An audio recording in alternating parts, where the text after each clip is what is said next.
What keeps us connected? Is it the memories we share? Is it the pictures we take every single morning? Is it the bond that binds us? Is it the time we spend together? Is it sharing the same dream or the same life? The secret is this deep connection between us. Keep it real. Stay connected.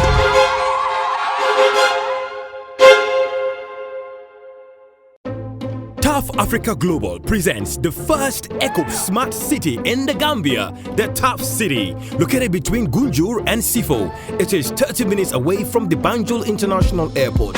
At Tough City, you will be able to live, work, play, and shop in a healthy multi-purpose community. This vibrant urban environment will meet your everyday needs with commercial, business, recreational, and other complementary services to increase the value of your home. With up to 5,000 units of affordable homes on a 500-hectare land, Tough City will be twice the size of Banjul. Prime location, stunning properties, and amazing discount of 20% for the first 50 buyers. Make an appointment today to secure your property. For more information, please call +220-776233 or +220-376-2333, or you can send an email to info@toughafricaglobal.com. Better still, visit our office at Madiba Mall, Brewfoot Gardens Estate. Tough City, a green and smart city accessible to all.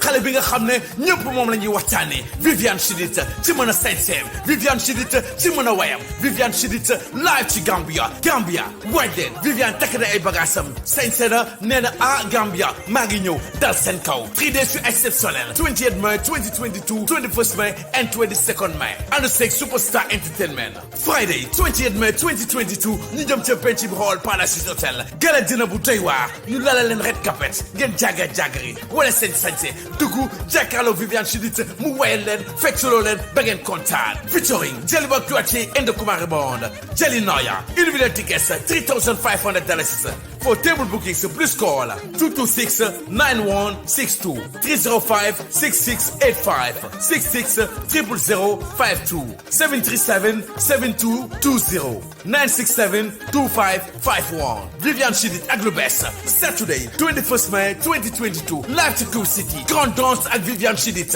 and Sek Mor Wali Osking Abu and Fafa Nobles Tinjai tickets $700 VIP $1,500 Sunday 22nd May 2022 ñu delluwaat ci Cool City ci Kid Show bu doy waar Viviane fas yéene dajale xale yi di leen wayal ba ñu kontaan special guest attaque mi nga xam ne xale yi ñoo ko tànnal seen bopp attaque ak Viviane ci benn plateforme Sunday 22nd May 2022 ci Cool City Kid Show bu exceptionnel featuring Ñancho Bomb Ambiance Mor Wali ci live band bu doy waar Tinjai Hosking Jalinaya and many more tickets bu xale yi $300 mag ñi ñu laaj leen $600 Viviane Chidid ci Gambia ci ñetti fan yu doy waar mais Viviane lan nga dencal waa Gambia góor ñi pare leen sama xarit yi pare leen jigéen ñi yéen xam nga sañse rek ngeen di def maa ngi ñëw nag indi samay robe samay femme samay folaale musique yu bees sañse yu bees fecc yu bees Gambia maa ngi ñëw dal seen kaw love you par sponsor by official the biggest Sharina Couture and Baba. Hello, Sister Nya here, and today we are doing the unboxing of the Accredited 4G LTE CPE router. Have you gotten yours yet? Here it is. Alright, now let's do the unboxing of the Accredited 4G CPE router. I do love the sound of opening new stuff. And this right here is a beauty. What you don't know is it also takes you for an extra 6 hours of charge when there's no power. No power, no problem. Get your CPE routers now at your nearest official outlet and thank me later.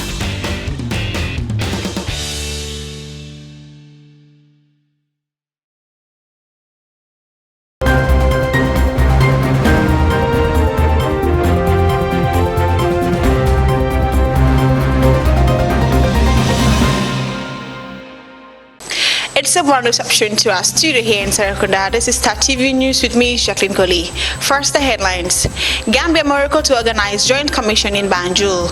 Election Watch releases by-election report. Banjul mayor elected as Rafaela president. Gambia Participate organizes a day training workshop. On the international scene, Kenya, lake floods displaced tens of thousands, damaged livelihoods.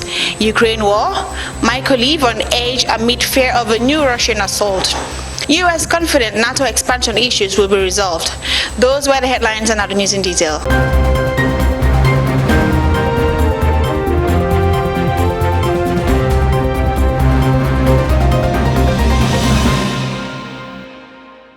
The Minister of Foreign Affairs, International Cooperations and Gambians Abroad, Dr. Mamadou Tangara, on Tuesday, 17th of May 2022, during his first official visit to Morocco, disclosed that the two countries are preparing to organize a joint Moroccan-Gambian commission in Banjul. More in this report. At a press briefing after his talks with the Minister of Foreign Affairs, African Cooperation and Moroccans Abroad, His Excellency Nasa Bourita, Minister Tangara said a team from the Ministry of Foreign Affairs, African Cooperation and Moroccans Abroad is currently in the Gambia to open a diplomatic post of Morocco. This is his first official visit to Morocco after the new government in the Gambia was formed, a fact that amply demonstrates the excellence of relations between the two countries. The Foreign Minister conveyed greetings from President Adama Barrow to His Majesty King Mohammed and highlighted the excellent relations between the Gambia and Morocco, and further reiterates Gambia's support for Morocco. Minister Tangara took the opportunity to reaffirm without any ambiguity the support of his country to the Moroccan Sahara. Foreign Minister Tangara also welcomed the support provided by the Kingdom in the field of training of Gambian officials. For Star TV News, I am Hadi Mjaju. The Election Watch Committee has released its findings on the just concluded by-elections with recommendations to the IEC and political parties. Mariama Dem tells us more. The Election Watch Committee deployed 59 accredited observers to follow the electoral process. The committee reports that political parties conducted their campaign activities within the 4 wards peacefully without any restrictions. On election day, the report said observers monitored the whole process from setting up to closing. Almost all polling stations were open on time with all the required materials available to the committee. Almost all polling stations were open on time with all the required materials available, the committee added. Party agents and security personnel were also present to observe the process. Based on the report, IEC officials generally followed the election procedures from start to finish. Nearly all polling stations observed, voters were always asked to present their voter card before being allowed to vote. EWC observers reported no cases of missing names in the voter list. They also did not observe any case of voter allowed to vote without a valid voter card or whose name is not on the list. The finger of every voter was marked with indelible ink in all observed polling streams except one. Every voter received only one token in all polling streams observed, consistent with the electoral law. In all polling streams observed, voters were able to cast their ballot in secret. Voters received only one token in all observed polling streams. Observers witnessed 4 incidents related to disagreement between party supporters over converting for votes. The agents did not challenge the counting process in nearly all polling streams observed. Party agents continue to be present in the collation centers as well. Critical incidents.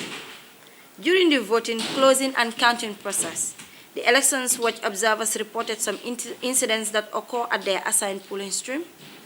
No incident were serious or severely disrupt the election process, as noted in the EWC midday statement. Election Watch observers reported 4 incidents related to disagreement between party supporters over canvassing of votes at the polling stations. The report indicated that nearly in all polling streams, pregnant women, the physical challenged, and the elderly were given priority to vote with the assistance of their choice. However, the committee recommended for the IEC to ensure that all polling locations are accessible to them. And so all polling locations are accessible to all voters, particularly the elderly, persons with disabilities. In addition, take additional measures to make the process more accessible, such as written materials for the hearing impaired, listing the candidates' names in Braille on the ballot drums. The Election Watch Committee also recommended for IEC to publicly publish election results online in a timely manner as a measure of transparency. Meanwhile, the Election Watch Committee comprises of 3 organizations and other network members with different expertise collaborating to observe elections in the Gambia. The committee includes Peace Ambassadors the Gambia, Activista, and the National Youth Parliament. The committee has observed the entire presidential election, the parliamentary, and the just concluded by-election with findings and recommendations. Maria Madam, reporting for Star TV News. The Lord Mayor of Banjul, Rahim Malik Low, was on Wednesday elected as president of the Network of Locally Elected Women in Africa, RAFELA. More in this report. RAFELA is a 15-member executive bureau that manages the network representing the South, North, Central, East, and West Africa. Before the election, Low served as vice president of the RAFELA organization. She contested the election alongside her opponents from the North, South, East, and Central Africa. Whoever emerged as the winner will travel to Brazil in October this year for another election to be able to serve as president of RAFELA for the globe. Rahim Malik Low, after winning the election, received congratulatory messages from her political party UDP, who said this new accolade for the mayor is a fitting tribute to Gambian women leaders. The mayor of KMC, Talib Ahmed Bensouda, also sent a congratulatory message saying this win is a milestone achievement for Gambian women and young girls. The election was held in Kenya with delegates of mayors, governors, ministers, CSOs, subnational and local government authorities of various countries. Jacqueline Coley for Star TV News.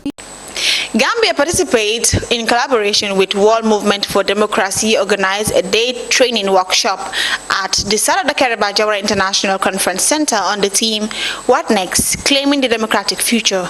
The workshop was mainly centered on youth discussing tactics for advancing democracy for the next generation. Baikor files in this report. Young people have been at the heart of the Gambia's transitional justice process and have played a pivotal role in the democratization of this country. Hence, youths are the critical stakeholders in strengthening democracy for the future generation. Marinyang, Executive Director, Gambia Participates, suggested that the voice of the youths should not just be heard, but be respected, adding that youths to be involved in policy and decision-making and well represented in the National Assembly. Mr. Rorata Jonen of the World Movement for Democracy make his remarks via a Zoom from his base in US, where he gave a brief background of World Movement for Democracy, which was founded in 1999. He said that a good and a positive contribution of the youths toward building a good and a better Gambia is needed, but also youth should be well aware of what democracy is all about. Chernogay, who contested on the just concluded National Assembly election as an independent candidate for the Upper Salem constituency, securing 20% of the votes, said it was a good experience for him as he faces challenges like being seen as an enemy by his co-contestants and also being labeled as incompetent to be a National Assembly member. Instead, to be seen as a youth who intend to be the voice of the young and to represent the youths in the National Assembly. Abduba also participated in the last National Assembly elections, laments that youth should embrace, motivate, support, and be each other's guide for a better Gambia where youths can take ownership.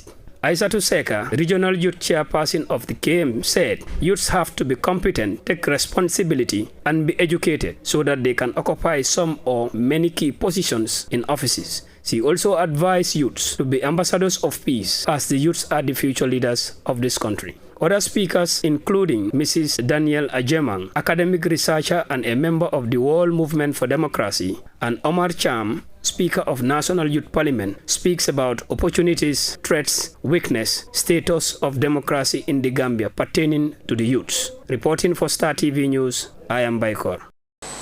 Those were the local stories. The international news will come up soon after the short break. Do stay tuned.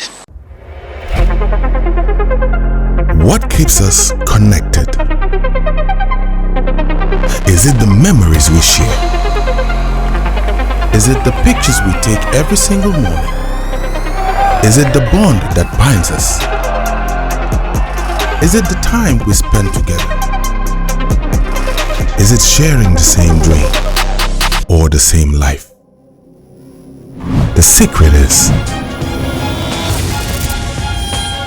this deep connection between us.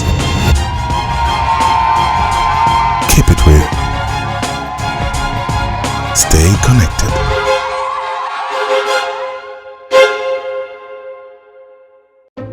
Tough Africa Global presents the first Eco Smart City in the Gambia, the Tough City, located between Gunjur and Sifo. It is 30 minutes away from the Banjul International Airport. At Tough City, you will be able to live, work, play, and shop in a healthy multi-purpose community. This vibrant urban environment will meet your everyday needs with commercial, business, recreational, and other complementary services to increase the value of your home. With up to 5,000 units of affordable homes on a 500-hectare land, Tough City will be twice the size of Banjul. Prime location, stunning properties, and amazing discount of 20% for the first 50 buyers. Make an appointment today to secure your property. For more information, please call +220-776233 or +220-376-2333, or you can send an email to info@toughafricaglobal.com. Better still, visit our office at Madiba Mall, Brewfoot Gardens Estate. Tough City, a green and smart city accessible to all.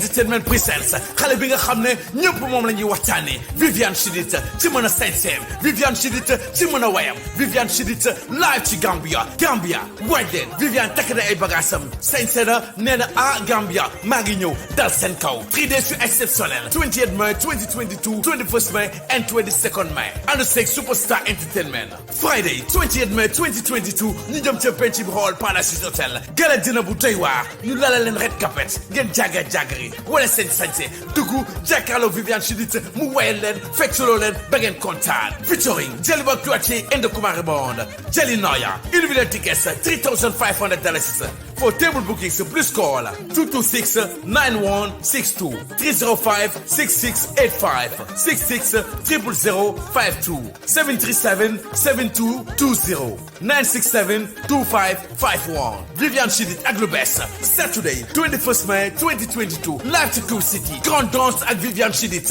and Sek Morwali Oskeng Abu and Fafa Nobles Tinjai. Tickets $700. VIP $1,500. Sunday 22nd May 2022 ñu delluwaat ci Nakuru City ci Kid Show bu doy waar. Viviane fas yéene dajale xale yi di leen wayal ba ñu kontaan. Special guest attaque mi nga xam ne xale yi ñoo ko tànnal seen bopp. Attaque ak Viviane ci benn plateforme. Sunday 22nd May 2022 ci Nakuru City Kid Show bu exceptionnel featuring Nyancho Bomb Ambiance Morwali ci live band bu doy waar. Tinjai Hosking Jalinaya and many more. Tickets bu xale yi $300. mag ñi ñu laaj leen $600. Viviane Chidid ci Gambia ci ñetti fan yu doy waar. Mais Viviane lan nga dencal waa Gambia. góor ñi pare leen sama xarit yi pare leen jigéen ñi yéen xam nga sañse rek ngeen di def maa ngi ñëw nag indi samay robe samay femme samay folaale musique yu bees sañse yu bees fecc yu bees Gambia maa ngi ñëw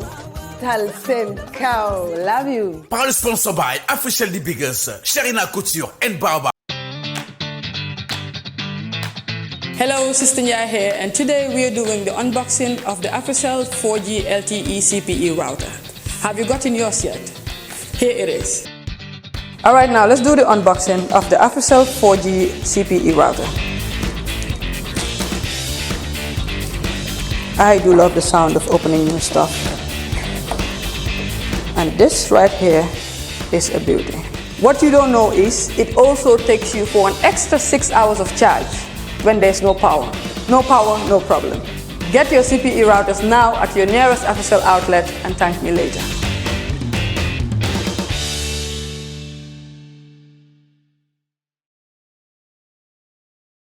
Welcome back after that short commercial break. If you're just tuning in, this is Star TV News from our studios here in Serekunda. On the international scene, a devastating environmental disaster is unfolding in Kenya. Flooding in the Great Lakes has forced tens of thousands of people from their homes. Water levels in the Rift Valley has been rising for years and aren't trending fast enough. Al Jazeera's Haro Mutisa reports from Lake Nakuru in Kenya. Lake Nakuru used to be inside a national park, just behind those trees. Now it extends beyond the park's boundaries. Kenyans say they've seen the lake rise over the years. Then, at the beginning of 2020, after particularly heavy rains in Kenya's highlands, the lake's expansion accelerated. They saw it coming. The water started coming slowly, day by day, till it covered all this place. It did not come one at once. It took time. Kenya's lakes are vital to people, wildlife and the economy. But tens of thousands of Kenyans have been forced to move from their homes. No one knows for sure what caused the water to rise so quickly in a short space of time. Scientists think it could be a number of factors, including climate change. But for people here, their main concern isn't so much what caused this. They want Kenya's government to do more to help them. David Kahoro shows me what's left of the house he built. He was planning to leave the family home to his children one day. Like other families, he's still waiting for compensation promised by the government. He's taken a bank loan to start again, but there's only just enough room for his family and a few animals. It's not what he's used to. I was traumatized. It affected my life so much. It changed everything. I thought even when I die, I will be buried there. The farmer suspects the water is contaminated because of its salty taste and murky color. Villagers can't grow much here anymore. Agricultural lands have become fishing grounds, welcome income for some young men who couldn't find work. But for many others, the changing landscape means their way of life is gone. They have to adapt if they hope to survive. Haro Mutasa, Al Jazeera, Nakuru, Kenya. Russia's progress in Mariupol has sparked concerns it will widen its offensive to target more of the southern Ukraine. Ukrainian army says it is fighting back against Russian troops suffering low morale, but inside Mariupol, residents live in fear of renewed Russian assault. Al Jazeera's Hoda Abdel Hamid reports from the Ukraine city of Mykolaiv. It has become a grim routine, attacks and explosions while the city sleeps, followed by disbelief and anxiety. Survivors wondering how they escaped the ferocity of a missile lobbed from afar on their homes. Marat can't contain his anger.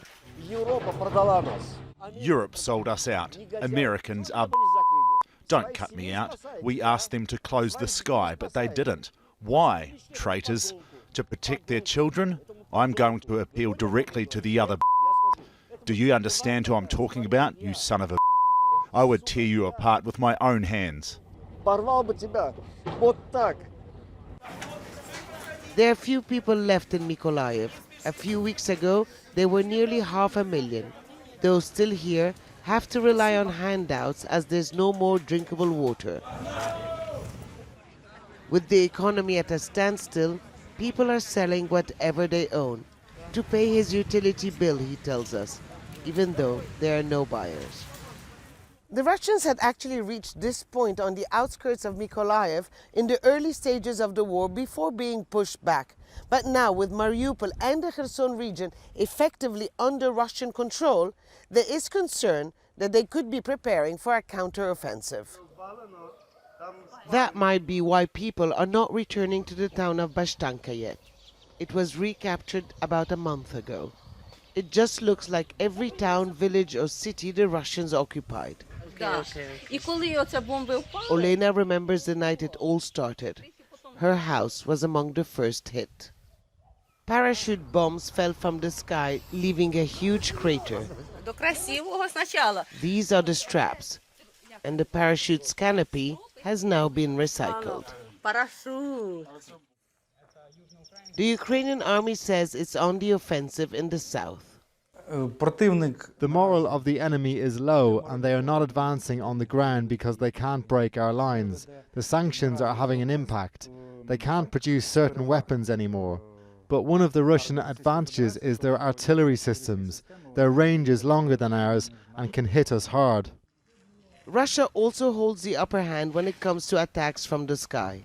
And each night, the people of Mykolaiv wonder whose turn will it be next. Abdul Hamid, Al Jazeera, Mykolaiv. U.S. President Joe Biden has said the bids by Sweden and Finland to join NATO will be successful despite objections raised by Turkey to their applications. I think we are going to be okay, Biden said on Wednesday in a response to a reporter's question on how he would convince Ankara to drop its position. Turkey has accused Sweden and Finland of harboring terrorists, while also criticizing Stockholm for suspending weapons sales to Ankara in 2019 over its involvement in the war in Syria. Al Jazeera's Christine Salome reports from the United Nations. The United States is eager for Sweden and Finland to join NATO and strengthen the alliance, but one country is standing in the way. You can convince Turkey to accept their bid? I think I'm not going to Turkey, but I think we're going to be okay. U.S. Secretary of State Anthony Blinken traveled to New York to meet with his Turkish counterpart at the United Nations. Foreign Minister Mevlut Cavusoglu came to express his country's objections, namely Finland and Sweden's support for Kurdish nationalist groups that Turkey views as terrorists. I'm looking forward to pursuing that conversation. Today we had Finland and Sweden submit their applications, and this, of course, is a process, and we will work through that process as allies and as partners. You know, Tony, Turkey has been supporting the open door policy of NATO even before this war. But with regards to these possible candidates or already candidate countries, you know, we have also legitimate security concerns that they have been supporting terrorist organizations. Turkey also wants them to lift a weapons embargo imposed after Turkey invaded Syria to attack Kurdish groups. The meeting here at the United Nations on the sidelines of a ministerial conference on food security appeared cordial. Both sides expressed confidence they could work out their differences, but the meeting ended with no announcement. If any progress was made, the Turkish foreign minister kept it to himself, as the U.S. remained optimistic. We're confident that at the end of the day, Finland and Sweden will have an effective and efficient accession process, that Turkey's concerns can be addressed. Finland and Sweden are working directly with Turkey to do this, but we're also talking to the Turks to try to help facilitate. President Biden will meet with his Finnish and Swedish counterparts at the White House on Thursday. Kristen Salumi, Al Jazeera, the United Nations. And before we end the news, a recap of our main headlines. Gambia Morocco to organize joint commission in Banjul. Election Watch releases by-election report. Banjul mayor elected as Rafala president. Gambia Participate organizes a day training workshop. On the international scene, Kenya, lake floods displaced tens of thousands, damaged livelihoods. Ukraine war, Michael leave on edge amid fear of a new Russian assault. U.S. confident NATO expansion issues will be resolved. That's all for this edition of the news. Do join us tomorrow for more news. Stay tuned and enjoy the rest of our programs. Thanks for watching, and bye for now.